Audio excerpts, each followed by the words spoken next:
Fala galera, tudo bem? Guimas Oliveira na área, aqui no nosso podcast, no nosso Conexão Circuito, no episódio 4. Estou aqui na mesa com meu querido João Carlos Guilhermino. O João Carlos é o fundador do Instituto Camaracalunga, aqui de São Vicente. É um projeto sensacional, onde graças a Deus a minha família já teve a oportunidade de fazer parte. Minha irmã Maria Helena já fez parte do Camaracalunga. Tem pessoas da minha família que trabalham nesse projeto, como a Michele, né, que trabalha no Instituto. E eu tive, graças a Deus, a oportunidade de estar aqui nessa mesa com o senhor hoje. Sinto-me lisonjeado de tê-lo aqui comigo hoje para a gente fazer esse bate-papo. E eu queria que o senhor se apresentasse. Quem é João Carlos Guilhermino? Boa noite, Guilherme. Boa noite, Luan. Boa noite às pessoas que estão agora acompanhando. Bom, primeiro eu quero dizer que foi uma surpresa ter chegado aqui e saber quem é o Guilherme. Né? Antes de saber quem é o João Guilhermino, né? Vamos dizer quem é o Guilherme. Foi uma surpresa saber que você é da família, da Carmen, da Maria Helena, da Michele, pessoas muito queridas e pessoas que já tiveram uma participação super importante ao longo dessa nossa trajetória. Sim. Que já é uma trajetória longa, né? Já são 27 anos que nós vamos completar no dia 8 de setembro, de muitos encontros, muitas experiências, muitas viagens aí por esse país e até para fora do país, sempre buscando criar espaços de participação, de formação, de cuidado, de convivência, que são os nossos princípios. Né? Criar espaços de encontro, criar espaços de estudo. Conversava agora, antes de começar aqui, com o Luan, Sim. que é um estudante de 12 anos da Escola Pinheiro Júnior e que já compreende a importância e o valor do estudo. Né? E isso é um tema que, inclusive, será o tema do Eureka esse ano, daqui a alguns dias, que vai trazer como pauta a formação crítica, que é o tipo de formação que nós entendemos que é absolutamente necessária, principalmente para as pessoas que estudam na escola pública e das que estudam na escola pública, as que vivem nas periferias desse país. Então, esse é um pouco do interesse que nós no Camará temos de promover, de produzir esses encontros. Quero também agradecer, né, porque para chegar aqui e ter esse bom encontro aqui com vocês, eu fui muito incentivado. Não é? O principal incentivador, eu vou dar o nome dele aqui, foi o William. Nossa, gente boa demais, meu irmãozão. O William, assim, meu ele me convenceu. Sim. E ele cuidou de tudo. Sim. O William, para vocês saberem, é um trabalhador, né, do campo da infância e da adolescência. Sim. Ele trabalha no Conselho Tutelar, né, é assistente social de formação. Então foi a pessoa que me colocou em contato com uma pessoa que eu achei que eu não conhecesse, né, e, no entanto, estou aqui me sentindo muito em casa. Então, agradecer muito ao William por ter promovido esse encontro, agradecer aos conselheiros e conselheiras tutelares que estão dando um grande apoio para que o Eureka esse ano, no dia 13 de julho, ele aconteça e a gente consiga levar para as ruas de São Vicente essa reflexão, né? Qual é a educação que as crianças e os adolescentes querem ter e precisam ter. Sim. Né? Nós chamamos essa educação de educação crítica, aquela que produz pensamento crítico, Legal. Aquela que produz autonomia, aquela que convoca os estudantes a participarem, né, do seu território, Sim. da sua vida. Então, esse agradecimento a vocês, né, que nos apoiaram, outras tantas pessoas que eu vou citar aqui ao longo da conversa, sim, que têm sido muito parceiros, sim, muito parceiras, para que a gente consiga continuar a desenvolver esse trabalho. Fico muito à vontade para você. Bacana. Nossa, essa introdução já vale vários cortes. Seu João, qual a importância hoje do Eureka nesse desenvolvimento Porque nós sabemos, é constatado essa dificuldade hoje do professor ele se conectar com o aluno na sala de aula. Né? A gente sabe que nem o senhor falou, se tornar crítico, mas para ter uma construção crítica nós temos a base que são os professores. Como que o Eureka ele vem para ajudar nessa formação de pensamento crítico do aluno e qual seria a importância do professor estar no dia 13 para ele poder sentir que existe uma construção de uma nova adolescência, que o adolescente ele está em constante mudança com o advento da tecnologia e várias coisas que têm acontecido. Faça um chamamento para esse professor estar no dia 13 e como que o Eureka ele faz parte dessa construção. Tá. Para isso, como para tudo, a gente precisa contextualizar. Sim. Né? Colocar o Eureka na história da Sim, infância. muito importante. Né? Como é que começa o Eureka? De onde surge o Eureka? Sim. O Eureka surge do ECA, do Estatuto da Criança e do Adolescente. Né? E como é que surgiu o ECA? O ECA surgiu da mobilização e da integração, exatamente isso que você agora me pede para fazer, de crianças, adolescentes, educadores e educadoras. Sim. Crianças, adolescentes que na ocasião viviam em situação de rua, né, assim, perambulando pelas ruas de São Paulo, isso gerou, né, uma tremenda campanha. Vamos tirar as crianças da rua, vamos tirar as crianças da rua. E aí, educadoras e educadores, professoras, professores, pessoas comprometidas com o processo educativo, libertário, não o processo educativo castrador ou opressor. Processo educativo libertário.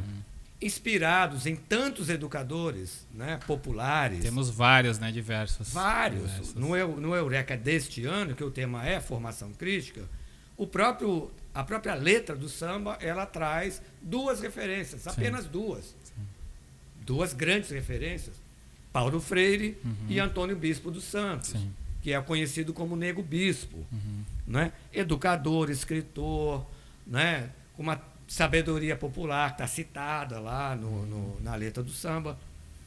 Então, foi do encontro de crianças e adolescentes com educadoras e educadores, tanto do campo formal, da educação formal, quanto da educação popular, que se organizou um movimento para contestar, criticar, questionar a legislação que tratava crianças e adolescentes como pessoas em situação irregular. Caramba. Quer dizer, elas estavam na rua e a responsabilidade recaía sobre elas. Bom, elas estão na rua, elas estão em situação irregular. Caramba. Não é o Estado brasileiro que estava em situação irregular. Sei. Porque não cuidava, porque não investia o que teria que ser investido. Então, o Movimento Nacional de Meninos e Meninas de Rua organizou, né, esses coletivos de crianças e adolescentes em todo o Brasil. Isso em 1985. Caramba. Olha do que nós estamos falando na história. 1985? O começo do processo de redemocratização. Sim. Né? Sim. Se é para redemocratizar o país, temos que olhar para a educação e temos que olhar para a condição de vida de crianças e adolescentes, que o Estado brasileiro, durante a ditadura militar, criminalizou e não cuidou. Então, olha o processo, né, de pensar junto, considerar as próprias crianças e adolescentes como os grandes construtores do seu processo de cuidado e de educação, acompanhados de educadores críticos e conscientes do seu lugar nesse processo de formação. Né? Então, Paulo Freire foi um educador que voltou ao Brasil, né, saindo do exílio, abertura, ele voltou e começou a contribuir, né, com esses educadores no sentido de fazer formação.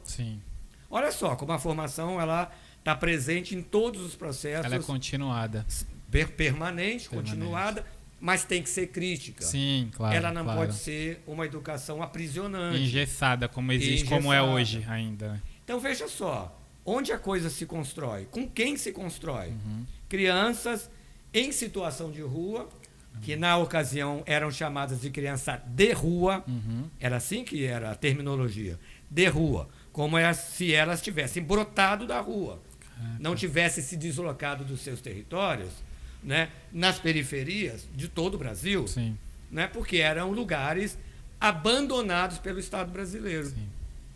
Aí começa esse processo, né, que leva esse grupo a interferir na Assembleia Constituinte, né, e a construir coletivamente o artigo 227 da Constituição Federal de 1988, né, que criou, a partir desse artigo, ele gerou, né, na legislação infraconstitucional, uma lei federal, ele gerou o Estatuto da Criança e Adolescente. Foi a regulamentação desse artigo da Constituição Federal que deu ensejo ao Estatuto da Criança e Adolescente. Né? A Constituição foi a de 1988. De 88. 88. A chamada, Sim. como é que ela era chamada? A Constituição Cidadã. Né? Ulisses Guimarães, essa turma toda. Né? Teotônio Vilela, olha as figuras que se mobilizaram e se posicionaram para dar início a um processo de redemocratização do país. Né? E essas crianças que assumiram esse papel, né, de protagonismo para lutar pelos seus direitos. Caramba, crianças no Brasil inteiro, nossa. Caravanas que vinham, galera, pessoas que vinham da região norte, que vinham do sul, do Brasil inteiro, ocuparam o Congresso Nacional em 1986. Aí eu recomendo um documentário chamado Crianças Abandonadas, um documentário dirigido por Tânia Quaresma, e ela conta essa história. Ela vai contar essa história. Documentou, registrou e conta essa história. Esse foi o processo que fez surgir o ECA. Né? Bom, o ECA está aqui a lei. Né? Está aqui o ECA, aprovado, né, em vigência, completando esse ano 34 anos. 34 anos de vida. De vida. A gente pode celebrar? Ia perguntar isso. Festejar. Podemos comemorar isso? Isso realmente ele é colocado em pauta nos dias de hoje? Podemos celebrar a construção, todo o processo participativo que gerou a lei. Mas não podemos ainda, né, comemorar ou festejar a efetivação de todos esses direitos que estão aqui. Entendo. Direito à educação, né, o direito à moradia, olha bem. Direito à moradia digna, direito à alimentação adequada, direito à prática esportiva. É muito impressionante quando a gente conversa com os estudantes da escola pública e a gente pergunta nas comunidades e territórios quantos deles praticam esporte. Minoria absoluta. Que não há uma política. Não existe isso. Né, de esporte educacional consistente, né, que possa, de fato, criar espaços de prática esportiva, não competitiva, né, necessariamente, não de alto rendimento, mas o esporte educacional. Certo, é certo que alguns editais, inclusive tem o Itaú Social, né, acabou de lançar um edital para projetos incentivados de apoio ao esporte. Mas ainda é insuficiente. É preciso que o sistema público, que o orçamento público financie. Que tenha os educadores físicos formados nas nossas universidades atuando dentro das escolas. Né? Fazendo a prática da iniciação ao esporte, o esporte educacional nas escolas. Isso para falar de né? A cultura, né? A nossa produção cultural. Claro, os pontos de cultura foram um avanço, né, que agora precisa ser todo reconstruído, porque foi tudo desmontado. Total. Então agora tem esse processo, né, de recriação dos pontos de cultura, dos pontões de cultura. E é muito necessário tudo isso. Né? Então o Eureka, quando ele surge, a partir da aprovação do ECA em 90, esse coletivo, né, de organizações envolvidas com o movimento nacional de meninos e meninas de rua, eles entenderam assim, que era necessário dialogar com a sociedade, apresentar essa lei para a sociedade. Porque foi uma lei que, quando foi apresentada, ela gerou muita resistência. Imagino. Muita resistência. Imagino. Como assim? Criança tem direito? Criança tem dever. Sim. Né? Criança tem deveres a cumprir à família, né? Aos educadores, certamente, que todos, como cidadãos, somos sujeitos de direitos e, portanto, temos deveres para com o outro, para com a coletividade. Mas o que é necessário afirmar é que somos sujeitos de direitos. De direitos. Né? Isso precisa ser afirmado. Fomentado na cabeça deles, né? Sem dúvida. E para a sociedade toda. Principalmente para a sociedade. Né? A sociedade dos adultos, que são eles que tomam decisões. Verdade. Né? Verdade. Que dizem respeito à vida dessas pessoas. Sim. Né? Crianças e adolescentes. O Eureka, então, surgiu em 1991, logo após o ECA ter sido aprovado, em 90, em São Bernardo do Campo, com o projeto Meninos e Meninas de Rua, que entendeu que, bom, um jeito legal, vamos fazer um jeito legal de falar da lei. Para não ser uma coisa chata, para não ser uma coisa cansativa. Sim. Tá, que tal a ideia de um bloco carnavalesco? Caramba, O carnaval é uma grande festa popular, né, com uma raiz na cultura popular muito forte. Sim. Então, que tal inventar aí um dispositivo, uma forma de levar para a rua como uma pequena escola de samba. Sim. Só que uma escola de samba que terá sempre como enredo discutir, refletir sobre direitos de crianças e adolescentes. Aí surge o Eureka, que significa eu reconheço o Estatuto da Criança e Adolescente. Caramba. Então, é o Eureka com C, tá, galera? Não é com K. É com K, é com O C. Eureka com K é o Eureka lá do Arquimedes. Isso. Né? Eureka, descobri. Sim. Que é legal também. A gente pode pensar, Eureka, eu descobri que eu tenho direito. Verdade. Verdade, é uma sacada. Pode ser, É uma né? sacada. E surge, então, o Eureka, em 91, lá na cidade de São Bernardo do Campo. O primeiro desfile aconteceu em 1992. Existe esse registro. Foi um desfile lindo. Caramba. Quando a gente faz a formação do Eureka, a gente tem sempre começado as formações a mostrar esse desfile. 1992. Caramba. Né? A garotada toda organizada, né? Com sambistas lá apoiando na percussão, na bateria e tal, com um samba enredo super bonito, né? Contando, então, o surgimento do Eureka. Para que o Eureka surgiu? Bom, fazer esse recorte no tempo. Em 2006, nós aqui de São Vicente, o Camará, em parceria, em diálogo com o Conselho Municipal dos Direitos da Criança e do Adolescente, o CMDCA, entendemos nós que seria muito importante para a nossa coletividade trazer essa experiência para cá. Sim. E fizemos a primeira manifestação do Eureka em 2006. Caramba. Né? O primeiro enredo foi um enredo super difícil, um tema difícil, um tema duro de tratar, que era Eureka contra o abuso e a exploração sexual de crianças e adolescentes. Nossa, foi até arrepiou. Foi o nosso primeiro pesado. enredo. Nossa. Né? E aí o que nós fizemos? Fomos para São Bernardo, né, para conhecer a experiência com eles, e organizamos a primeira manifestação aqui na cidade, com apoio do CMDCA e a participação de várias organizações da sociedade civil aqui da cidade, né? Foi muito bacana, né? A partir desse primeiro, ainda acontecia no carnaval, porque como nós não tínhamos estrutura, recurso, nem sabíamos como fazer isso, né? Nós utilizamos a parceria com a Secretaria de Cultura, na ocasião, que organizava o carnaval. Havia escola de samba, né, naquela ocasião, em São Vicente, e havia os blocos. Aqueles blocos gigantescos, né? Como, enormes, né? Baiana, você lembra disso? O Babaianas sem gigante, tabuleiros. enorme. Sim. E o nosso era pequenininho, né? A gente estava começando, mas a gente usava a estrutura, trio elétrico, tudo organizado pela Secretaria de Cultura. Começamos assim, né? Dentro do carnaval. E aí a gente foi entendendo que fazer a manifestação dentro do carnaval era bacana, mas ela ficava um certo estranhamento, sabe? Porque o carnaval, os blocos e bandas, eles vão brincar. Vão pra zoar, sim, vão pra se divertir. Pra bagunçar e se divertir. Legal. Sim, claro. Carnaval é isso. Isso mesmo, O Roberto da Mata é um antropólogo lá do Museu Nacional do Rio de Janeiro, que ele escreveu um livro chamado Carnavais, Malandros e Heróis.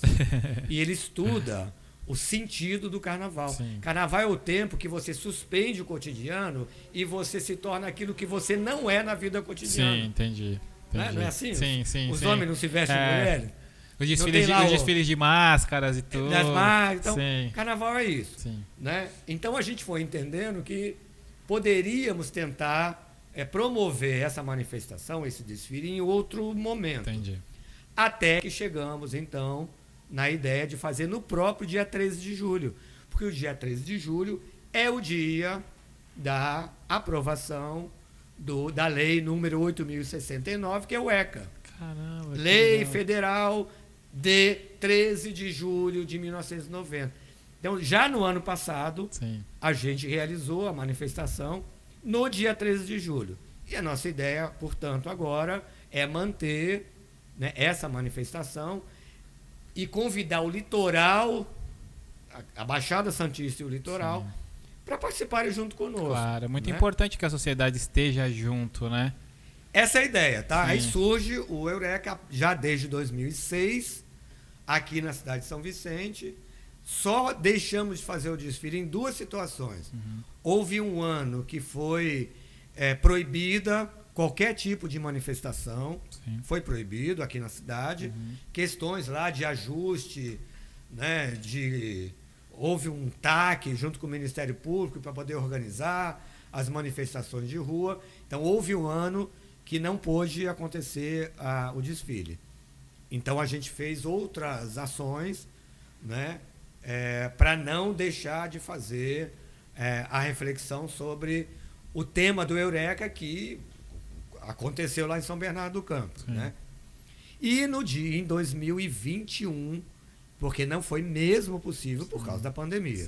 Sim. Né? Fora esses 2 anos, esse será o 19º ano que a gente vai para a rua. Né? É isso, tá? O Eureka é isso. Tá? É todo um processo.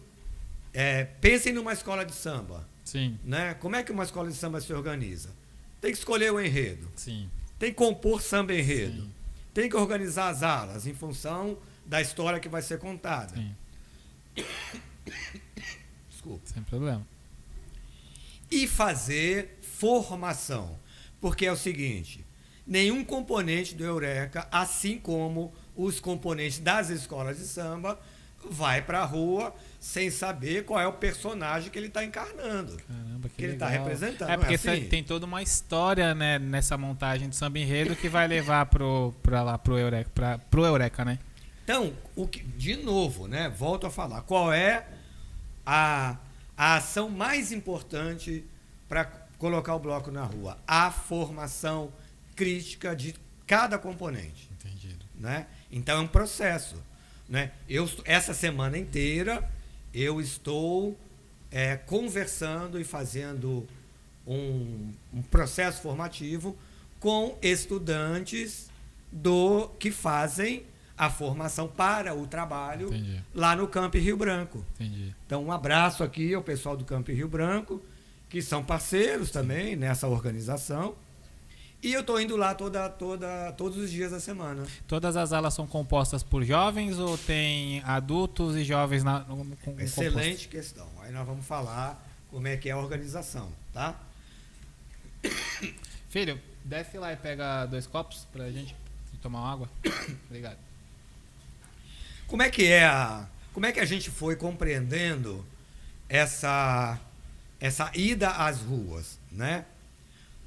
Porque se a ideia do Eureka é fortalecer a participação genuína de crianças e adolescentes em todos os assuntos que lhe dizem respeito, sim, essa expressão, ela compõe o artigo 12 da Convenção Internacional sobre os Direitos da Criança, sim, que é a Convenção da ONU, aprovada em 1989, que depois gerou o Estatuto da Criança e Adolescente, que foi aprovado em 90. sim.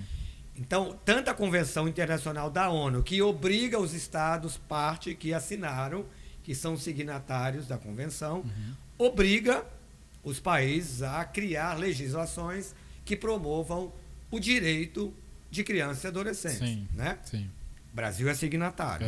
O artigo 12 é o artigo que trata diretamente do processo participativo de crianças e adolescentes, que aí vai gerar no ECA os artigos, artigo 13, se eu não estou enganado, que vai tratar do direito à liberdade. O artigo 15, direito à liberdade, ao respeito e à dignidade, que vai tratar, então, do direito da criança e do adolescente a participar diretamente de todos os assuntos que lhe dizem respeito. Caramba. E que, claro que é um desafio isso, né? Sim, isso não é falado nas escolas, né? Porque eu estudei e eu ouvi muito pouco ser falado do ECA. Muito pouco. Eu acho que é um... Obrigado, filha. Eu acho que é... Pega a garrafa de água aqui, por favor. E eu acho que é muito pouco falado isso. Existe algum fomento? Existem muitas iniciativas, tá? Sim. Vou falar de uma delas, que a Ordem dos Advogados do Brasil já desenvolveu, né? Eu não sei nesse momento, né, os advogados que fazem parte da OAB podem confirmar, chamado A OAB Vai à Escola, que são advogados que participam das comissões de trabalho da Ordem dos Advogados, aqui em São Vicente. Sim. Tem a subseção, né?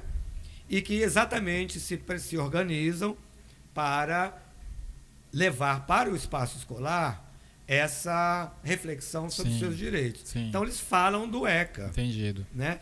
Isso é uma iniciativa. Sim. Né? Outras tantas podem acontecer para fomentar, para fortalecer, porque é de fato importante. Muito, né? Importante. Nós não sabemos o direito, né? Eu acho que o jovem hoje, principalmente nesse mundo de fala globalizado, mas que está tirando cada vez mais a voz. É falado que você está dando voz para o jovem, para a criança, principalmente na internet. A gente vê muita criança hoje, muito jovem tendo voz na internet, mas isso daí não é uma regra. É pouca coisa, porque é na internet. Mas Exato.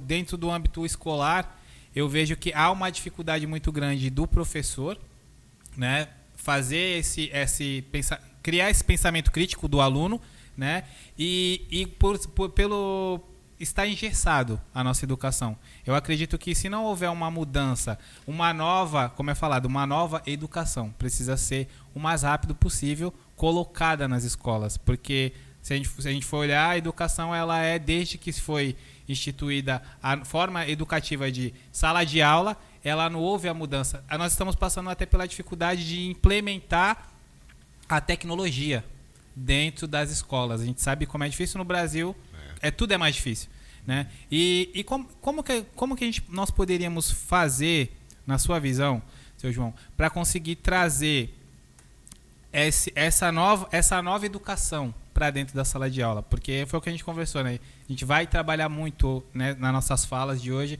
a educação. Na sua visão, como nós conseguiríamos trazer essa nova educação? E o senhor acha realmente necessário uma nova educação hoje? Então, eu penso que uma forma de fomentar a mudança ou a transformação, né, dos nossos processos educativos é vamos fortalecer os estudantes, né, fazer processos formativos com os estudantes e também fortalecer, né, o trabalho dos professores, dos educadores. Claro, os professores andam muito sobrecarregados. Né? A gente que convive com esses jovens, né, nos seus territórios, né, nos encontros de convivência, a gente escuta deles o quanto é uma tarefa difícil educar, né, com condições às vezes muito precárias. Né? Então precisa cuidar da formação do professor, cuidar das condições de trabalho, do salário dos professores, da formação. E com os estudantes, organizar esses estudantes em torno de ações coletivas. Entendi. Movimento estudantil, né, é um grande espaço de formação da consciência crítica. Sim, demais. Como é que a gente pode fortalecer o movimento estudantil? Sim. Para que eles entendam que eles têm toda a condição e capacidade de organizar seus interesses, organizar seus desejos, né, discutir, refletir sobre suas perspectivas, né, já no ensino básico, já no ensino fundamental, né, para chegar no ensino médio com muito mais compreensão Sim. do valor, da importância do estudo. Para que cheguem, por exemplo, em uma universidade, que não interrompam, não compreendam que o limite para a sua formação é o ensino médio. Entendido. Se esse é o limite, nós estamos com um problema. Total, porque é uma construção desde do pré, do maternal, aí temos o fundamental, temos o médio, para chegar na universidade, no ensino superior, sim, que habilita, que forma trabalhadores que deveriam se formar bem, voltar para as periferias para cuidar do seu povo. Verdade. Né? Verdade. E aí eu quero fazer essa reflexão sobre o lugar em que nós estamos fazendo essa conversa. Sim. Né? Nós estamos em uma escola, Sim. uma escola que forma trabalhadores para a saúde, para Verdade. o cuidado em saúde. Sim. Quais trabalhadores? Quais trabalhadores e quais trabalhadoras? Aquelas trabalhadoras e trabalhadores que provavelmente são as pessoas mais próximas do modo de viver das pessoas que estão lá nas periferias. Verdade. Das pessoas que têm o Sistema Único de Saúde Sim. como o seu lugar de cuidado. Verdade. As pessoas mais próximas, não são os médicos, os mais próximos.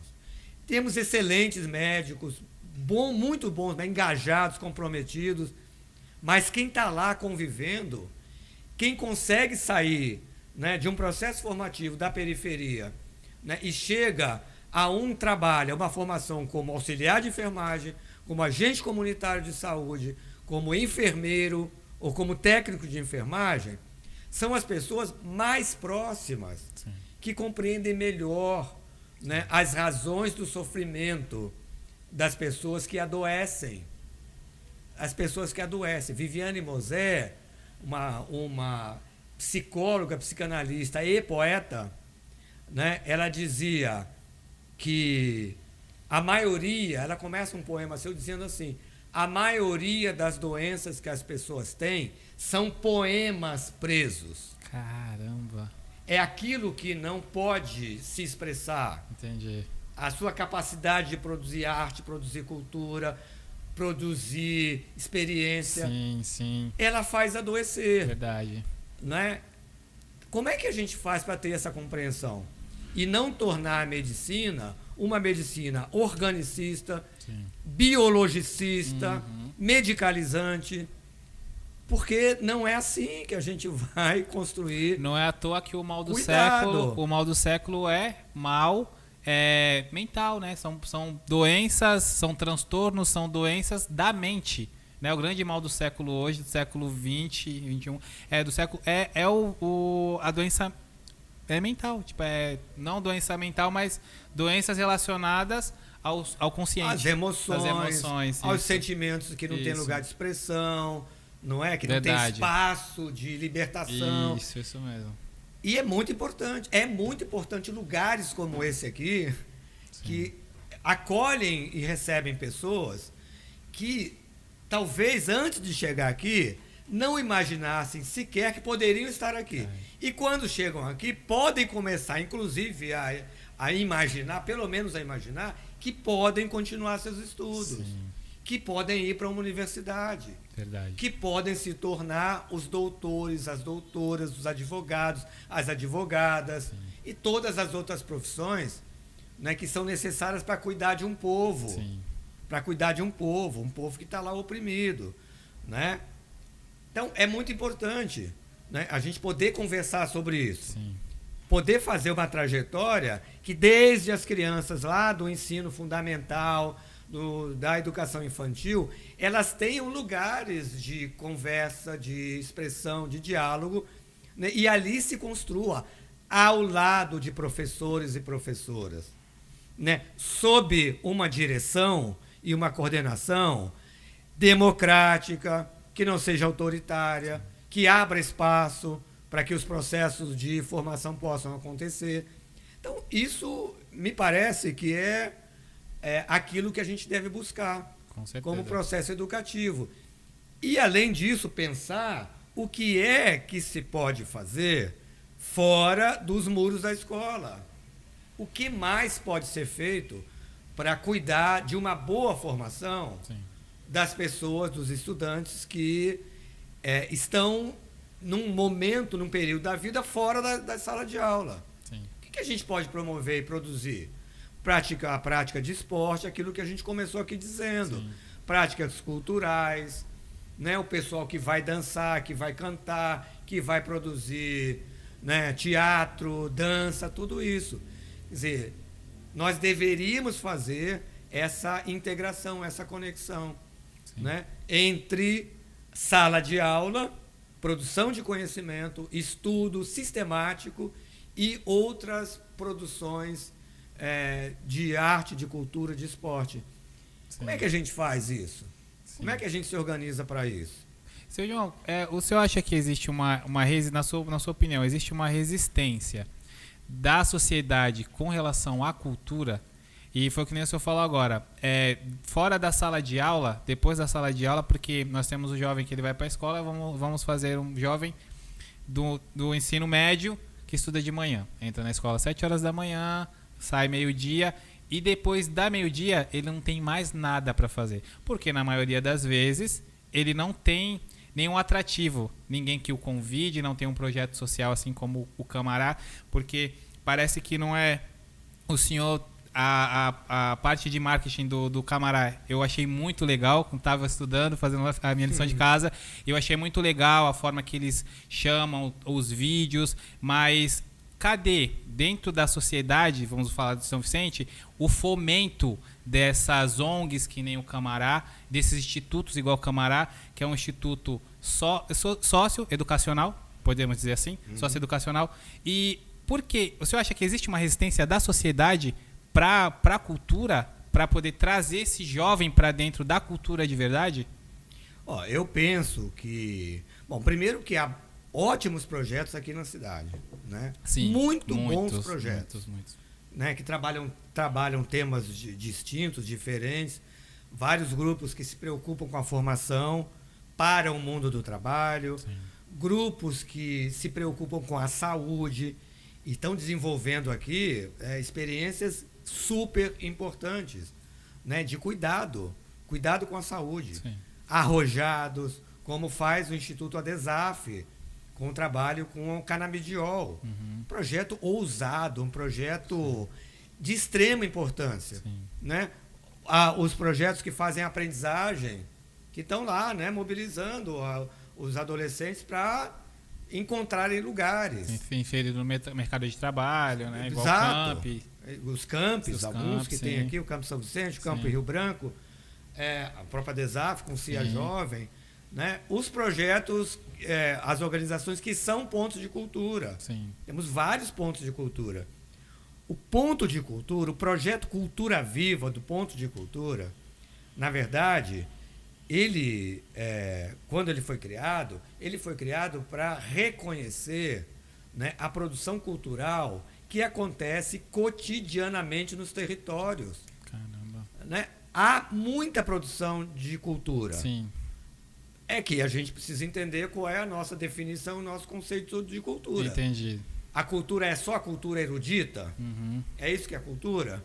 Ou a cultura popular é uma legítima expressão do modo de viver do nosso povo, não é mostrado, das nossas raízes. Né? Não é A questão é essa, né? Não é mostrado, não é fomentado nas grandes mídias, não é passado. Parece que não tem um trabalho coletivo da cidade, ou vamos dizer assim, do nossa Baixada Santista, para fomentar. Nós temos o teatro, mas Raramente nós vemos algum chamamento coletivo para peças que existem dentro do teatro. É somente shows da praia, mas não tem esse fomento da arte, da cultura, do teatro, da dança. Mais recente, Sim. né? Ela é uma forma, ela foi, né? Vem sendo Sim. uma boa forma de exatamente fomentar. Eu estava com cartaz aqui, agora não está mais comigo. Alguns grupos culturais, vários, né, apresentaram propostas para os editais da Lei Paulo Gustavo, por exemplo.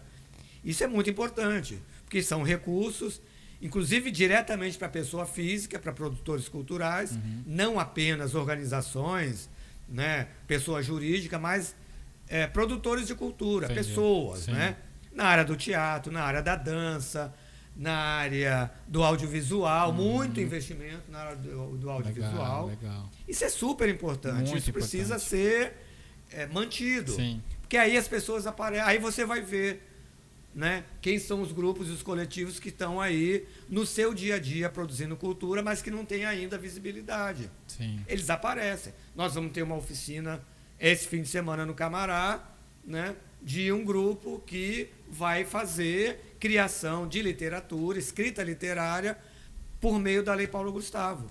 Segunda-feira, um grupo chamado Casulo Viajante, que também foi contemplado, né, com a Lei Paulo Gustavo, vai fazer uma experiência de contação de histórias, né, dentro do condomínio Primavera, lá no Sambaiatuba.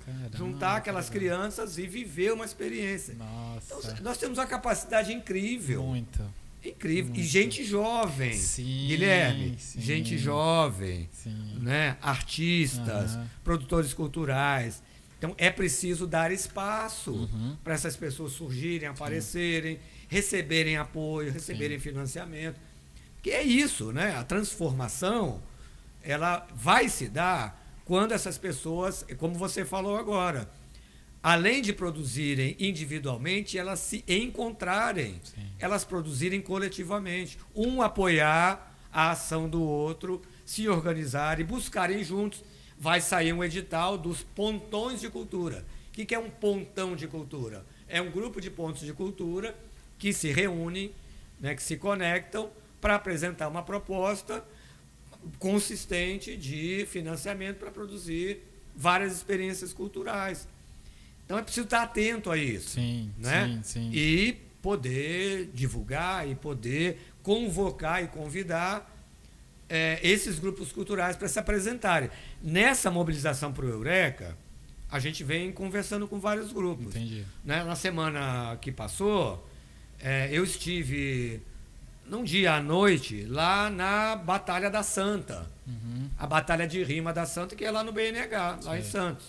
Né? Vários produtores culturais que escrevem poema, poesia, rimas, né? Para dizer, olha, vão para o Eureka, estejam lá. Que legal. Porque uma forma de produzir a crítica é por meio da arte, por meio da cultura. É uma das mais utilizadas e acho que é a maior. E a que mais mobiliza. A que mais engaja, a que mais provoca. Né? Então, é importante demais esse espaço aqui, por exemplo, para dizer isso. Ó, Batalha de Rima. Pessoas, o enredo do Eureka é formação crítica. Uma prioridade para a defesa do Estatuto da Criança e do Adolescente. Esse assunto aqui. Caramba, como é que a gente constrói formação crítica? Arte, cultura, esporte, tudo isso tem que se encontrar. Né? O que é o CEL lá em São Paulo? O que é essa modalidade de escola que é o CEL? Inventado lá tantos anos atrás, lá pela Marta Suplicy, né? Lá em São Paulo.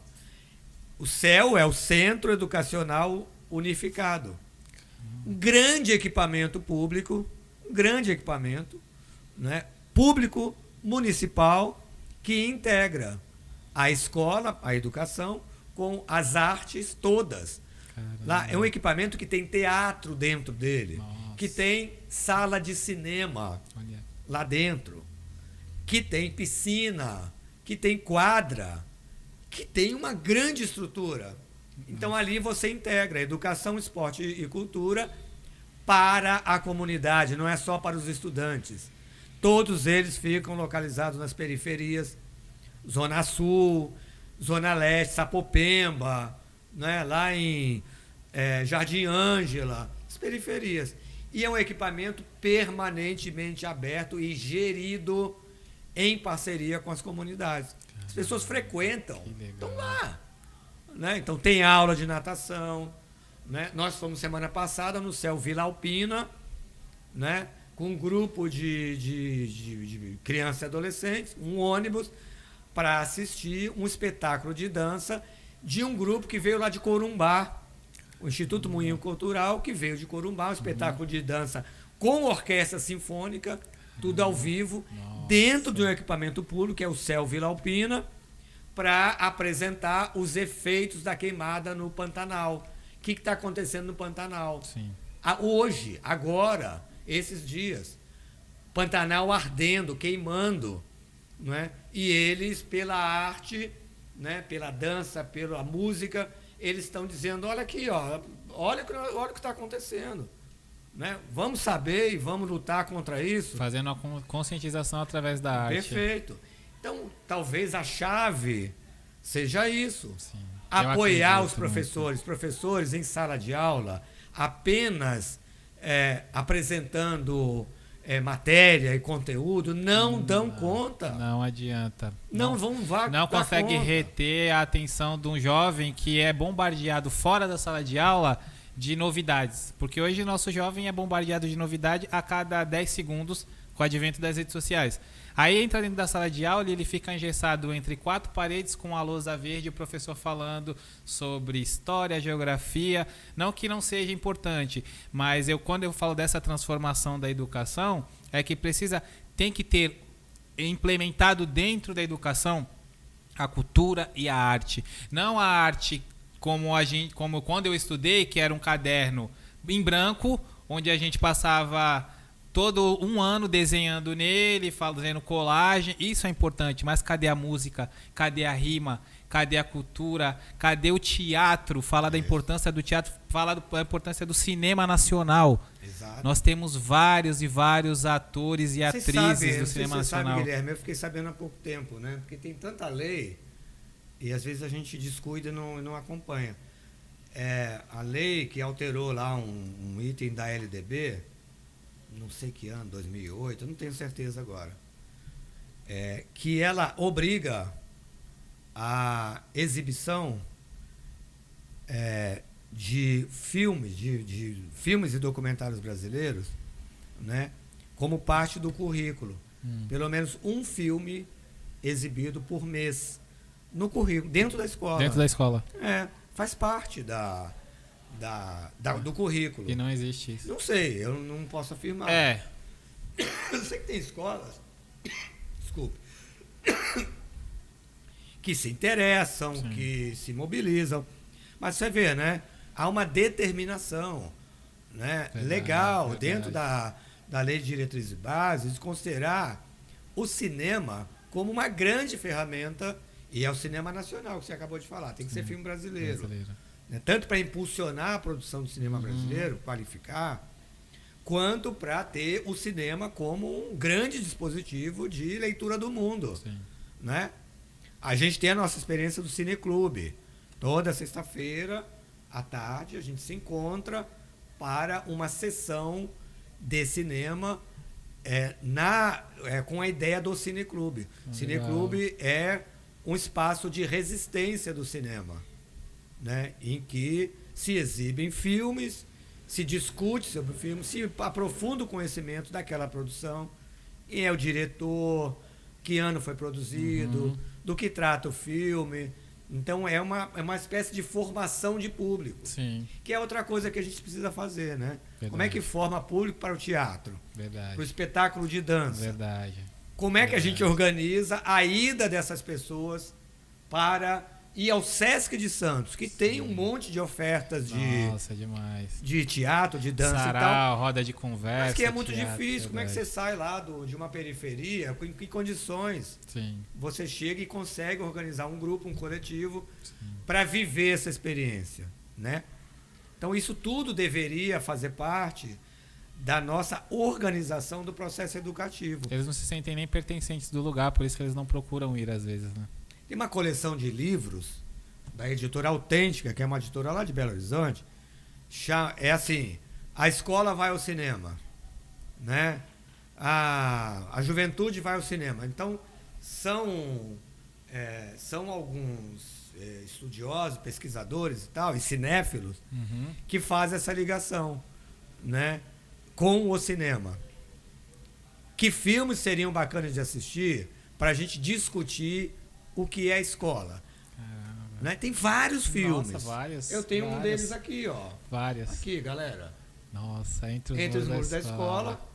É um filme já de 2008, se não estou enganado, que apresenta uma experiência de escola na periferia de Paris, na França. Sim. Né?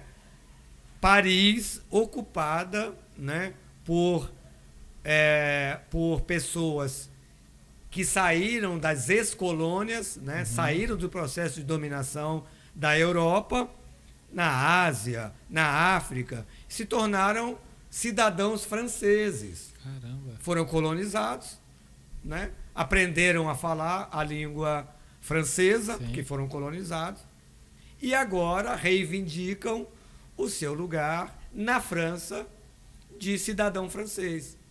Só que eles têm outras origens. Eles têm culturas muito distintas da Sim, cultura europeia. sim. São pessoas diferentes. Muito diferentes, Com né? outras origens, com Sim. outras identidades. Imagina isso se encontrando numa sala de aula, numa escola. Caraca, O que isso gera? De conflito, de confronto. demais. Como é que se cuida de uma escola? Esse filme, ele começa a mostrar isso. E como é que ficam os professores nisso? Esses professores estão preparados, saberão lidar com essas diferenças, Caramba. com essas diferentes identidades? E quando isso gera violência, como é que se cuida dessa violência? Punindo, castigando, expulsando da escola? O que essas pessoas vão depois produzir nas suas vidas? Né? Então são temas muito duros. Demais. Não é nada fácil gerir uma escola, nem um que é o pouco. lugar de encontro de pessoas que estão vivendo um monte de situações no seu cotidiano, Sim. de privações, né, de dificuldades, mas tem um lugar que elas vão, elas se encontram. Né? Como é que se faz com esse lugar? Como é que se cuida desse lugar? Onde tem uma pessoa ali na frente que precisa gerir todas essas emoções, às vezes 35 a 40 pessoas, seres humanos com pensamentos diferentes, de lugares diferentes, de formas diferentes. É muito doido mesmo. É fácil isso? Nem Quer um dizer, pouco. absolutamente desafiador. Então, o que a gente precisaria? Né? De muitas conversas, muitas reflexões, né? Muita formação, Sim. formação permanente. Pô, vamos discutir o que está acontecendo. Como é que essa juventude está vivendo hoje? Quais são suas expectativas? Né? Para onde eles estão caminhando? E como é que a gente trata isso? Sim. Nós vamos reagir à violência com mais violência? Entendi. Isso vai resolver a questão da convivência, a questão das relações? Como é que vai ser isso? Nós temos projetos coletivos que criem sentido para as pessoas se encontrarem e produzirem juntos e viverem juntas. Então, são temas duros, né? Seu João, o senhor acha que está faltando um pouco os pais estarem mais dentro das escolas? Porque antigamente eu lembro que quando eu estudava, minha mãe não faltava uma reunião. Dona Carmen, beijo, mãe. Dona Carmen. Dona Carmen. Beijo para Dona Carmen. Não faltava uma reunião. Minha mãe sempre estava lá e ela me cobrava muito e chegava à noite e falava pro meu pai. E se eu não fosse um bom aluno, no mínimo, um bom aluno, o bicho pegava. E o senhor acha que hoje está faltando mais os pais estarem dentro das escolas? Porque parece que a escola, os professores e o diretor, né, o corpo diretivo da escola, eles estão se sentindo sozinhos. Porque quando existe uma reunião de pais, raramente se encontra de 35 alunos, se for 15, é muito, e olha lá. Tá faltando muito, tá faltando os pais estarem participativos e a gente, como o senhor falou, nós conseguimos educar, ajudar os professores nessa educação e educar os pais também? Seria esse o caminho? Eu não diria educar os pais, que pode parecer um tanto arrogante, Sim, né? entendi. Dizer que os pais não teriam conhecimento, experiência para cuidar de seus filhos, Entendi. né? Mas eu diria assim, também não diria que eles deveriam estar dentro da escola, Entendi. mas diria que eles devem estar em diálogo com a escola, Entendi. né? Certamente. E a escola se ressente muito disso de verdade, Sim, né? Ter com quem dialogar. entendi. Não chamar apenas os pais, né, em situações conflitivas, em situações De difíceis. extremas, né? Claro, né, em que aí, né, aí já a questão é, bom, como é que eu resolvo um problema? Sim, sim. Talvez abrir espaço de diálogo e manter o espaço aberto ao diálogo. Entendi.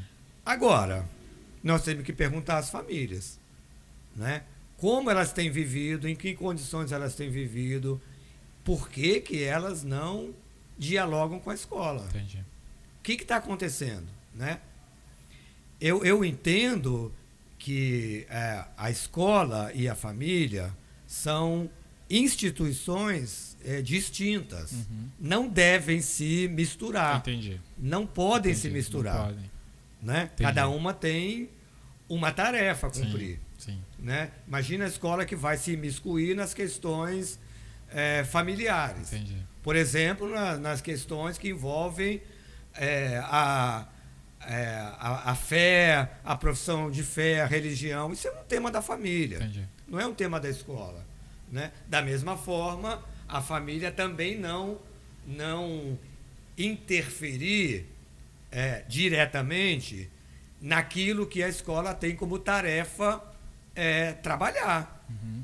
Né? Então, a escola tem que ter autonomia e liberdade para trabalhar, né, os conteúdos curriculares que aquelas pessoas, crianças e adolescentes, precisam enfrentar, precisam discutir. Né? Você vê a recente questão de que a escola não pode trabalhar educação, orientação sexual. Sim. Bom, e agora? E agora? Será que esse é um assunto exclusivo da família? Então as crianças, o jovem, o adolescente, tem que ter a oferta, né, de estudar, aprender, aprofundar certos temas, ainda que a sua família não seja uma família que trate desse tema na sua casa. Sim, porque esse da sexualidade é muito importante, porque tem pais e mães que falam que não tem o domínio do assunto para falar com o filho, que às vezes não consegue. E aí o filho vai procurar, às vezes fora. Exato. E fora, onde é o fora? Exato. Não é na escola, às vezes é fora, na rua. Entre amigos. Entre amigos. Quando eu era adolescente, eu tive aula de sexualidade no Lúcio, quando eu estudei lá, e foi muito importante, porque ali foram mostrados pra gente a parte dos preservativos, das doenças sexualmente transmitíveis, o que era você ser inserido dentro a sua sexualidade, ser mais jovem, quais eram os problemas que acarretaria tanto pro homem, pro menino e pra menina. Foi muito importante na formação daquelas pessoas. E foi tirado isso das escolas, né? Pois é, então, essa me parece que seria uma boa articulação. Entendi. Né, entre o ensino formal, a educação formal e os processos formativos que acontecem fora da escola. Entendi. E que educadoras e educadores com formação em psicologia, em pedagogia, educadores físicos, fisioterapeutas. Sim, você tem uma gama de todo profissões corpo, aí né? do campo da saúde e da educação que podem contribuir, que podem oferecer bons processos formativos. Nós estamos desenvolvendo nesse momento um projeto cujo tema é dignidade menstrual. Como é que discute com as meninas, as pessoas que menstruam, Sim. o que é a menstruação, quais são os tabus que envolvem a menstruação, como é que se cuida, né? O que aquele corpo produz e como é que se cuida desse corpo que produz vida. Sim. Né? E pode produzir também adoecimento, se não for bem cuidado. Isso é uma questão de formação, de estudo absolutamente crucial. Muito importante. E a gente precisa se preparar para isso. Né? Então, todos esses temas que envolvem o acesso ao conhecimento, à informação e ao direito devem, né, ser uma tarefa coletiva. Não é? Quem é que pode cuidar bem de um processo formativo para tratar de tal tema? Vamos conversar? Sim. Aí sim, a gente pode chamar as famílias e dizer, galera, podemos conversar? Sim. Né? Sim. O que vocês precisam conversar conosco? Quais são as questões que vocês querem conversar e não tem espaço para isso? Sim. Né? Não é impor um tema, não é impor, né, um assunto, Sim. mas é escutar mais. Eu acho importante essa fala do senhor, por quê? Porque parece que para os pais é uma imposição da escola, que eles querem tocar em assuntos que os pais acham que deveria ser dentro de casa resolvido, e essa da sexualidade eu acho que é um ponto totalmente pertinente e corriqueiro. E as escolas, elas se sentem ressentidas porque os pais apontam que não é da escola, mas lá dentro existem profissionais, como você falou, profissionais capacitados e com domínio do assunto. Isso que o senhor falou é muito importante. Deveria haver um chamamento para que ambos conversassem e chegassem num denominador comum. O que você acha que é importante? Da escola falar, Exatamente. Então vamos dialogar. E isso não existe até hoje, não é? A gente não pode generalizar, Sim. né? Existem sim experiências, iniciativas, muito bons profissionais Entendi. nas escolas, muito bons profissionais. Sim, sim. Professoras, professores, diretoras, diretores, coordenadores, pessoas com formação, com experiência. A questão não é tanto individual. Há uma questão estrutural. Sim. Né? Como é que o sistema educacional ele se organiza, né? Com que propósito, com que meta, com que objetivo? Talvez os objetivos é que precisem ser discutidos. Entendi. Nós queremos formar que tipo de pessoa? Para esse tipo de pessoa, uma pessoa que compreenda o seu lugar no mundo e queira discutir o seu lugar no mundo a partir de si mesmo, da sua história, qual é o trabalhador que pode entrar na escola? Quem pode entrar na escola? Quando eu faço aqui uma reflexão sobre o lugar da família e digo não é dentro da escola, e não é mesmo dentro da escola, né? É em diálogo com a escola. Entendi. Dentro da escola devem estar educadoras e educadores apenas e tão somente. Entendi. Nenhum outro tipo de profissional, de nenhum tipo, deve ocupar o ambiente escolar. Não pode. Não pode. Nós estamos com essa discussão séria aí a fazer. Né? A lei que institui as escolas cívico-militares. Isso é uma questão que precisa ser discutida com seriedade. Entendi. Com muita seriedade. Sim. Né? Porque está aprovada a lei. Como é que a gente discute isso? Né? Quem deve ocupar o espaço, o ambiente escolar? Entendi. Então é uma questão séria. Muito sério. Porque a partir daí é que a gente vai poder organizar o processo educativo. A escola está violenta. A escola está violenta. Né? O território está violento, a sociedade está violenta. Né? A vida está violenta. Todos os aspectos. A fome é uma violência. Sim. Né? A moradia indigna é uma enorme violência. Sim. As condições que as pessoas vivem são violências. As faltas geram a violência, né? Como é que a gente vai cuidar então das violências? Violência é só o ato violento interpessoal? Não. Né? Como é que a gente compreende a violência? Para poder entender como é que a gente vai enfrentar. Entendi. Né? Com que ferramentas nós vamos enfrentar as muitas violências, né? Do cotidiano, as violências institucionalizadas. Né? Então é isso. Assim, nós temos muita coisa para conversar. Muita, né? muita. Estando aqui, eu queria também fazer uma indicação de um livro para a turma aqui da Escola Circuito, Sim. os que ainda não conhecem, conhecerem a doutora Júlia Rocha, que é uma médica que se formou lá no sul de Minas, lá em Pouso Alegre, e voltou a Belo Horizonte, sua cidade natal, para praticar medicina. E acabou praticando a medicina no SUS e nas periferias de Belo Horizonte, na condição de médica de família. É lindo o prefácio do livro. No prefácio, ela conta um pouco da sua trajetória, como ela se tornou a médica. Ela é uma mulher preta, mas de classe social alta. E ela dizia, bom, eu nunca dei muita bola, né? Nunca me imaginei cuidando dos pobres. Porque essa não era a minha experiência. Entendido. Eu não frequentava esses espaços, Sim. né? Eu vivia uma outra condição de classe social. Até que, ao se formar, ela toma contato com as periferias e vai cuidar de pessoas. Ela faz uma transformação. O livro é lindo. Imagino. Durante a pandemia, e Dona Carmen, tu vai lembrar disso. Sabe o que nós fizemos? Nossos encontros eram virtuais, nós tiramos cópia de todos os capítulos desse livro. E fomos entregando lá, para as famílias. Capítulo para uma, para outra e tal, quem quisesse ler.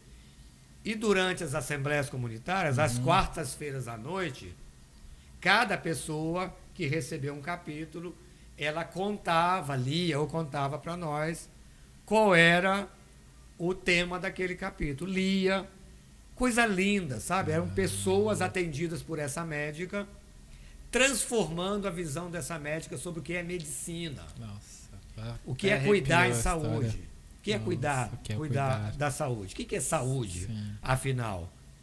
Né? É lindo. Então, uma recomendação, estudem, leiam, conheçam. Sim. Muito importante, pessoal. Turma aqui da Escola Circuito, Sim. vocês que estão se preparando para atender essas pessoas que têm nome, que têm cor, Sim. né? Que têm história, Verdade. saibam o que elas esperam de vocês. Sim.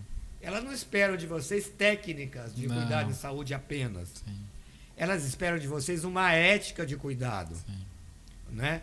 E, na verdade, o nome do livro é Pacientes que Curam. O cotidiano de uma médica do SUS. O cotidiano. O que é o cotidiano? O que o cotidiano provoca em nós, né? Sim. A mesma coisa. Imaginem professoras e professores escrevendo. Estudantes que ensinam. Vá fazer aqui fazer essa virada, essa torção. Sim. Estudantes que ensinam o cotidiano de um professor, de uma professora no sistema de educação. Tá aí, professoras e professores, quem sabe... Muito. Já dá para escrever, se juntem e escrevam, porque é pertinente.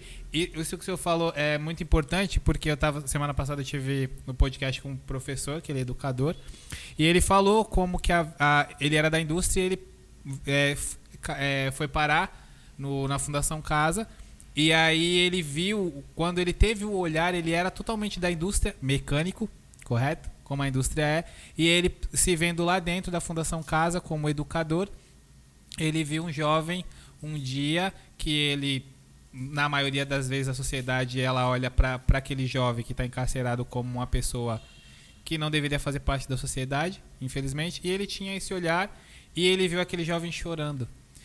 E ele ficou super mais, aí ele pegou e olhou assim, tá chorando, ó, tá aqui preso, fez alguma coisa errada e aqui tá chorando. Quando ele olhou do outro lado da grade, estava a mãe do jovem. E aquilo dali é o que eu falo que é as famosas viradas de chaves da vida que a gente tem.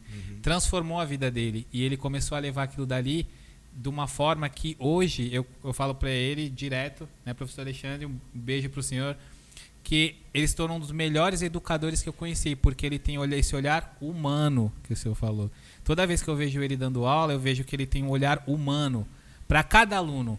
E esse livro que o senhor falou mudou o aspecto da doutora, porque ela via os pacientes com um olhar humano. Exato. Então tá faltando isso hoje na nossa sociedade, dentro da educação, esse olhar humano. Não digo dos professores, porque foi o que nem o senhor falou.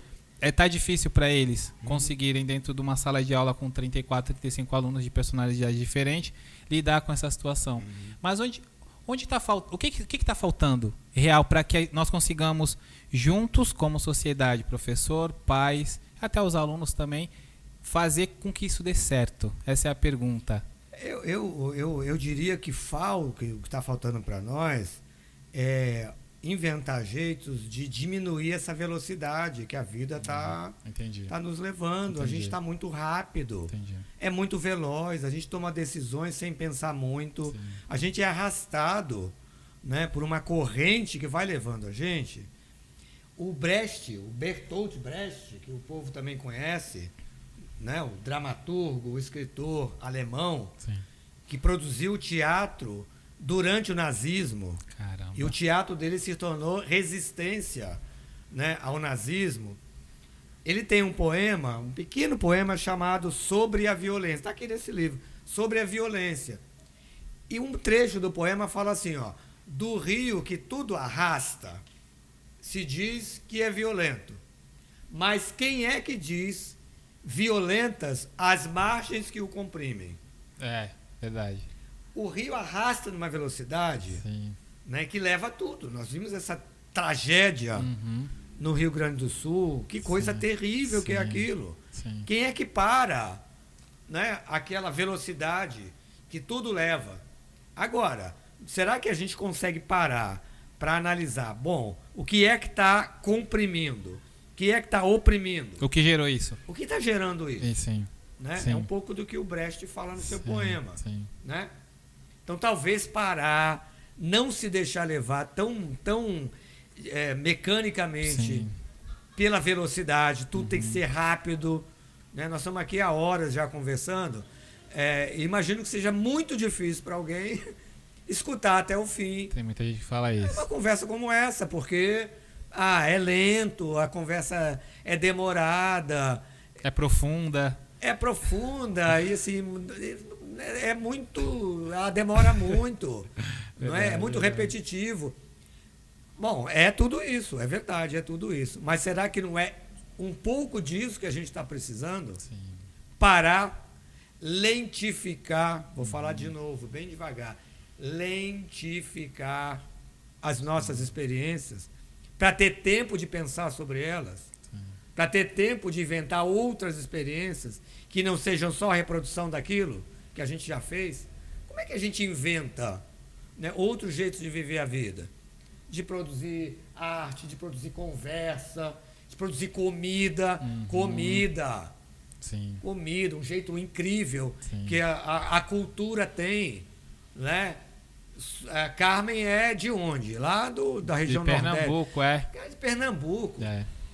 Ninguém vive em Pernambuco, ninguém mora em Pernambuco sem se colocar ao lado, né, de uma mesa, conversando e produzindo comida e comendo. Verdade. Pernambuco gerou a maior autoridade no mundo sobre a fome, que diz que o que é a fome, Josué de Castro.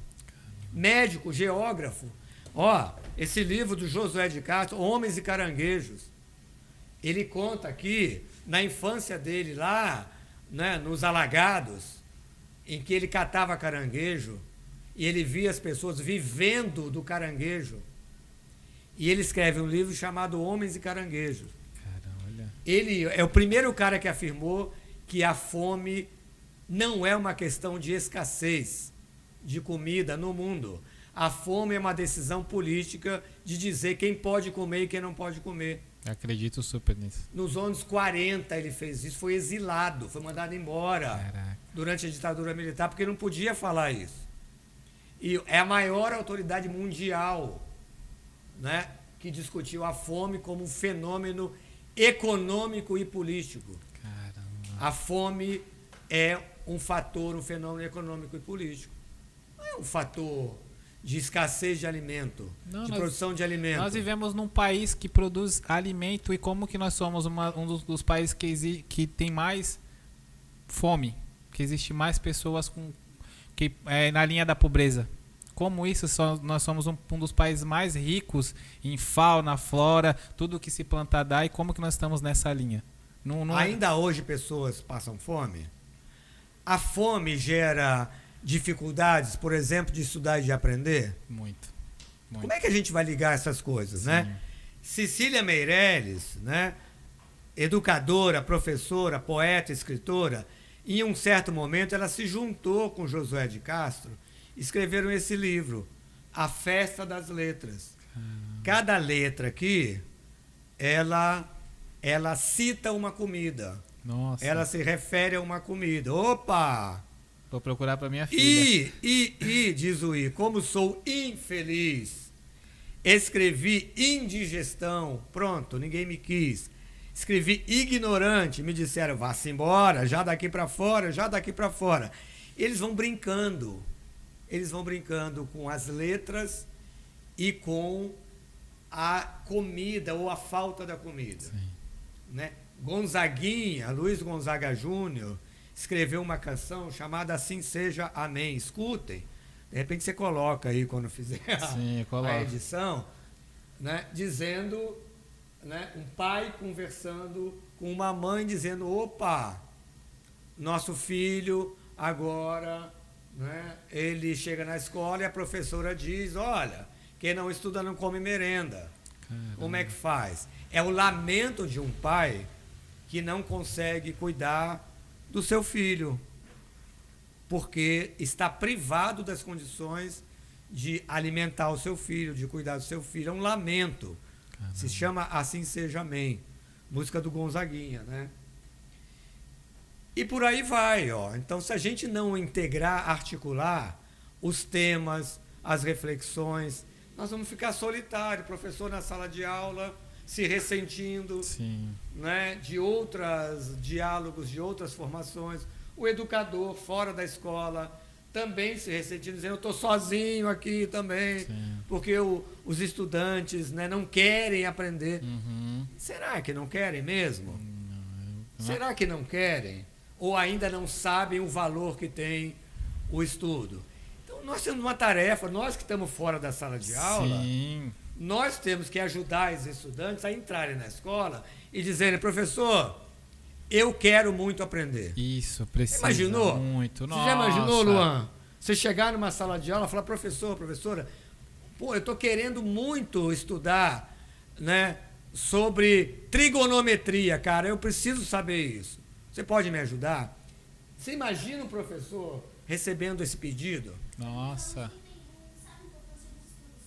Então, a responsabilidade é nossa. Agora, você falou das crianças, falou dos adolescentes, vamos falar dos adultos. Sim. A responsabilidade não é deles, não é delas. É nossa. Adultos que estão me ouvindo aqui, Sim, sim. assim como eu, já idoso, vamos insistir nisso. Isso o Eureka propõe. Legal. O lugar do adulto na manifestação do Eureka é dizer, eu tenho compromisso com a infância. Se eles não querem aprender, o problema é meu. Não é deles, é meu. Na condição de adulto. Sim. Seja eu educador, familiar, médico, advogado, artista, seja lá eu quem for. O problema é meu.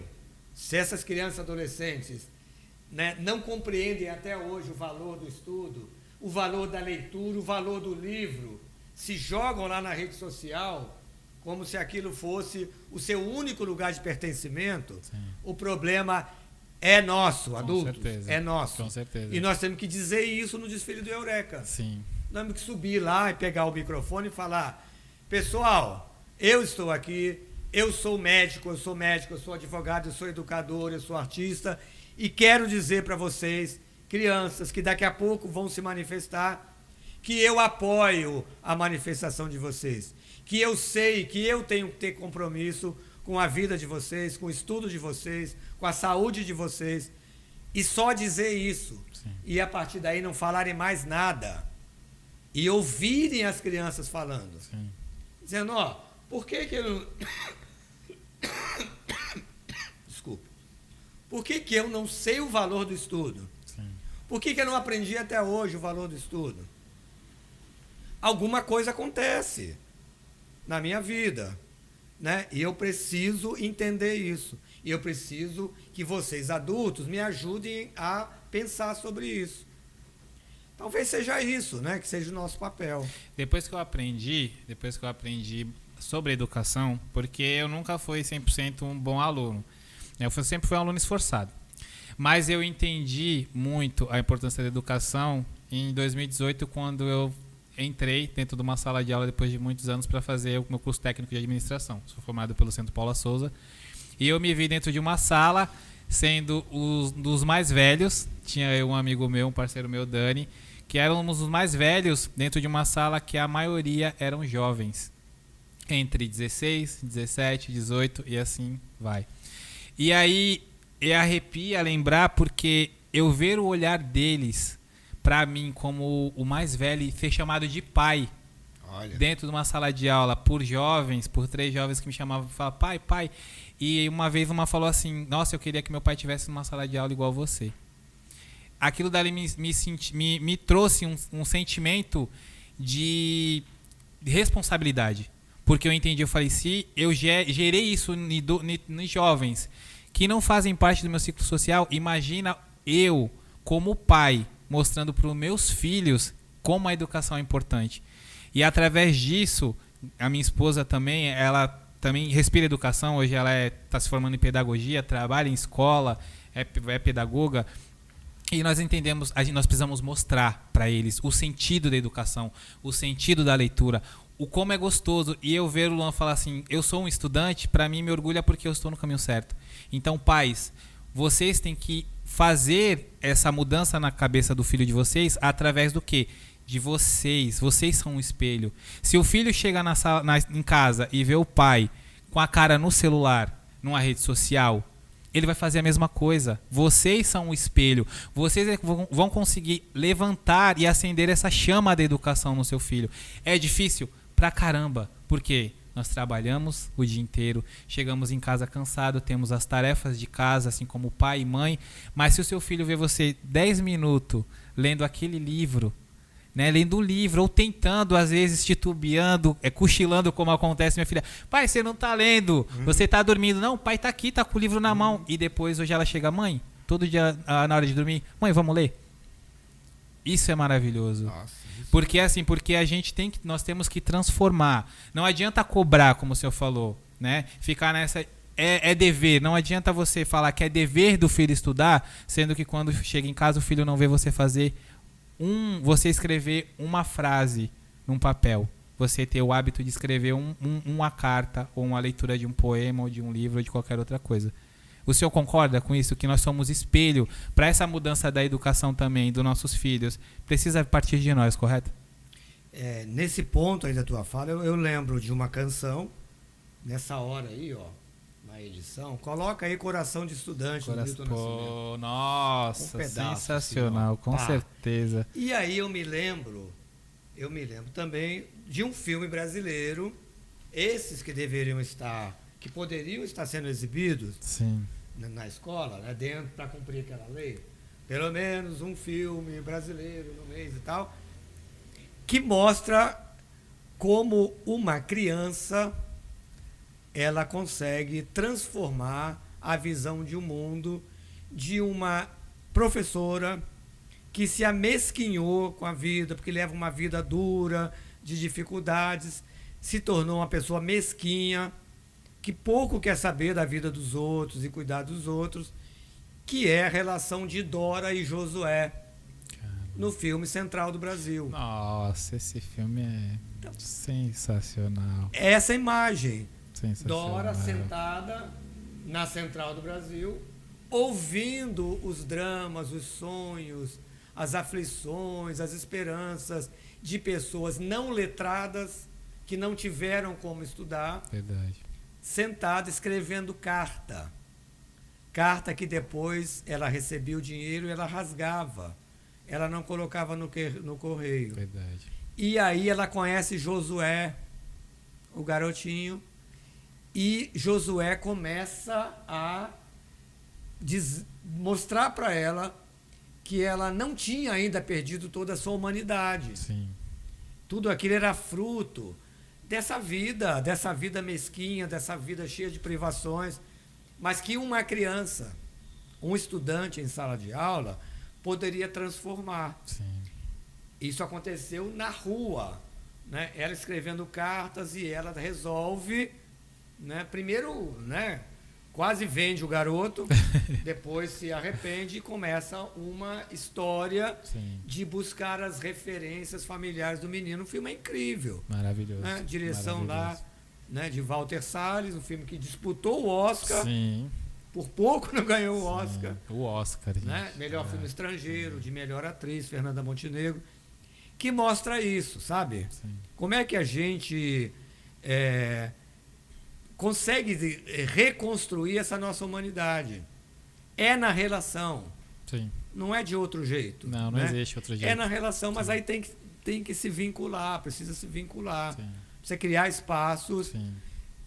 Espaços que sejam possíveis, né? Não como o Camará faz. Como o Camará, como outras tantas organizações fazem bem, porque conseguem ter trabalhadores com formação, né? Porque o tamanho é pequeno, né? O nosso tamanho é pequeno.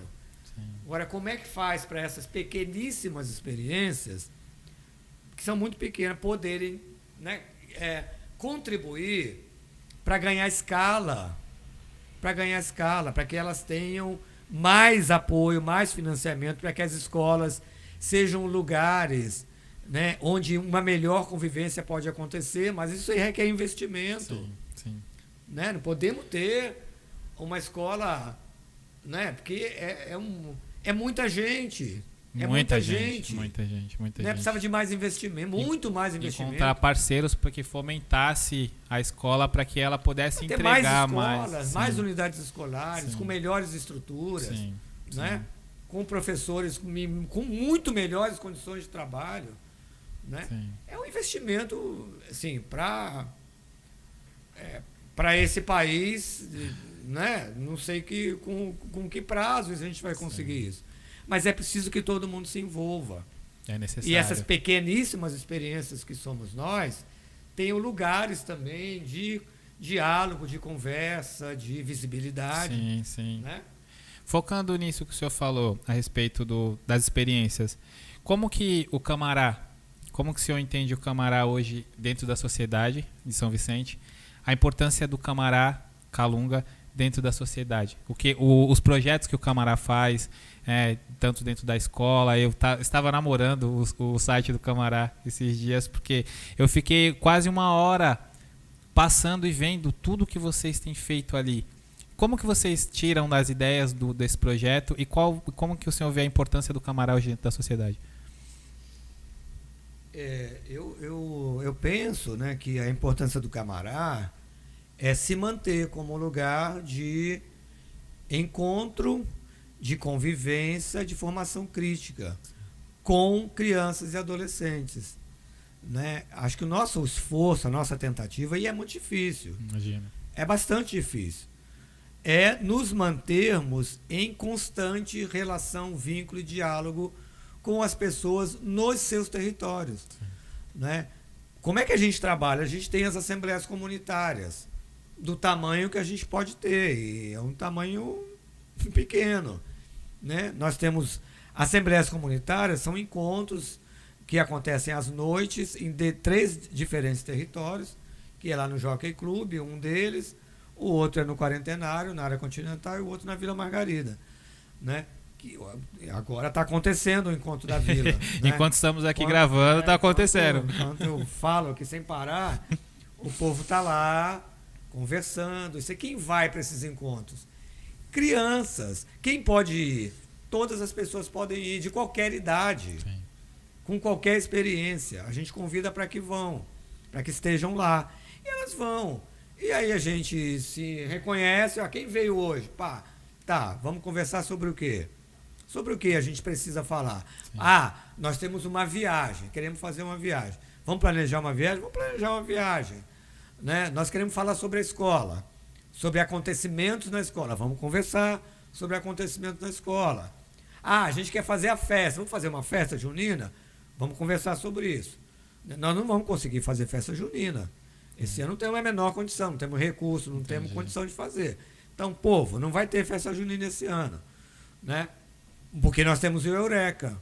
Vamos nos dedicar ao Eureka? Vamos nos dedicar ao Eureka. Já que mudou para julho, a gente não era em julho, né? Então agora a gente ficou com mais tarefa para o mês de julho. Então não damos conta de tudo. Então vamos priorizar, vamos embora. Vamos organizar o Eureka. Vamos lá, vamos organizar o Eureka. Então eu acho que a importância do Camará é conseguir, tentar, e às vezes conseguir, manter esses espaços de permanente diálogo. Acabamos de falar que precisamos de espaços permanentes de encontro, de conversa, de formação. Sim. A gente tenta isso, a gente vem tentando manter isso há quase 27 anos, com momentos muito duros, muito difíceis, de quase não resistência, até mais momentos, e até outros momentos que a gente conseguiu mais parceiros, apoiadores, e a gente conseguiu expandir, conseguimos fazer boas experiências, conseguimos viajar para Buenos Aires, na Argentina, em 2018, com um grupo de 46 pessoas, crianças, adolescentes. Fizemos uma experiência do Eureka na Avenida Corrientes, em Buenos Aires. Caramba. Apoiando a manifestação de professores que estavam lá discutindo a educação pública. Sim. Em Buenos Aires, em 2018. Nossa. Imagina esse contexto que agora viagem, lá. Imagine agora. 3 dias de viagem, de ônibus, né, hospedados numa organização social que nos acolheu. Experiência maravilhosa, incrível, de formação. Formação na estrada. Formar na estrada. Sim, estrada. Sim. Estrada de fazer o sonho acontecer. Milton Nascimento, de novo. Né? A estrada de fazer o sonho acontecer. Para isso que a gente vai para a estrada. Fazer nossas expedições, para a gente se divertir, lá no Sesc de Itaquera, sair, viajar, visitar, né, os museus, visitar, conhecer as exposições, ir ao teatro juntos. A gente vem tentando fazer isso, né, manter esses espaços de encontro e sempre o espaço nos levando a produzir experiência de formação crítica. Eu acho que essa é a importância, né? A importância da gente existir enquanto for possível, enquanto fizer sentido, porque não é sentido para nós, né? No momento em que não fizer sentido para as pessoas, quando as crianças disserem, isso aqui para mim não interessa, não quero mais, não venho mais, não estou afim, os adolescentes é a mesma coisa, os jovens também, a gente vai entender que, bom, talvez né, não faça mais sentido a gente seguir. Sim. E aí a gente inventa outros jeitos, né? Penso que ainda faz sentido a nossa existência. Bastante. Penso que a gente ainda não realizou aquilo que a gente pode realizar. Eu penso isso e quem continua no Camará pensa também assim. Sim. Não sei quantas mais pessoas pensam assim. Talvez não muitas, né? Então, a gente vai ter o tempo todo que fazer essas análises. Né? Nosso trabalho, nossa existência, faz sentido para quem? Quem ainda acredita que é necessário investir e apoiar essas experiências? Entendi. Nós vamos vendo. Né? Enquanto for possível, a gente segue. Se não fizer mais sentido, cada um encontra aí as experiências e os lugares para quem que fazem sentido para elas, né? A nossa ideia é de coletividade, não é de individualidade. Sim. Né? Não é, né? Não, é isso. Então, nós estamos aí trabalhando. Esse projeto que você viu é um projeto que a gente conseguiu financiamento, né, federal, de uma emenda parlamentar, para trabalhar a questão da dignidade menstrual. Sim. Esse, no momento, é o único projeto que a gente tem. Entendi. Por isso que você está vendo muita postagem sobre esse projeto. Sim. É o único que a gente tem, nesse momento, financiamento para realizar. Né? E nada acontece sem recurso, a gente sabe disso. Não existe, né? Isso, não existe. Como é que as pessoas saem dos seus territórios? Sim. A equipe, né? Como é que contrata trabalhadoras, bons trabalhadores com boas formações? Sim. Então o dinheiro é necessário, né? Sim. O dinheiro é importante, o dinheiro é necessário. Eu penso isso, né? Agora, essa pergunta, a pior pessoa para responder sou eu, né? É muito importante. Então, acho que as pessoas é que devem, quem convive conosco, ou quem olha para as coisas que a gente faz, mas tem que olhar mais de perto, sabe? Sim. Olhar de longe e já fazer compreensões que às vezes podem não ser, né, muito corretas, não vai nos ajudar. Não, nem um pouco. Nem Então, pro bom, nem pro ruim. quer conhecer, quer saber, vai lá. Sim. Né? As assembleias são abertas para todo mundo ir lá e participar, e contribuir, e dizer, pô, isso eu acredito, isso eu não acredito, tudo bem. Mas olhem mais de perto e tomem, façam as suas análises, né? Muito bom. O convite que eu vim fazer aqui é para nesse momento, o que a gente quer convidar é para ir para o Eureka, Isso no dia aí, 13. agora é isso que eu ia falar pro senhor agora. O senhor vai mandar aquele convite pra galera pra estarem lá. Gente, não é um convite, é um chamamento. Porque se você quer transformar, se você acha que a educação, e nós, como... Eu me considero educador por trabalhar numa escola, não tenho formação de educador, mas eu formo três pessoas hoje na educação, que são meus filhos.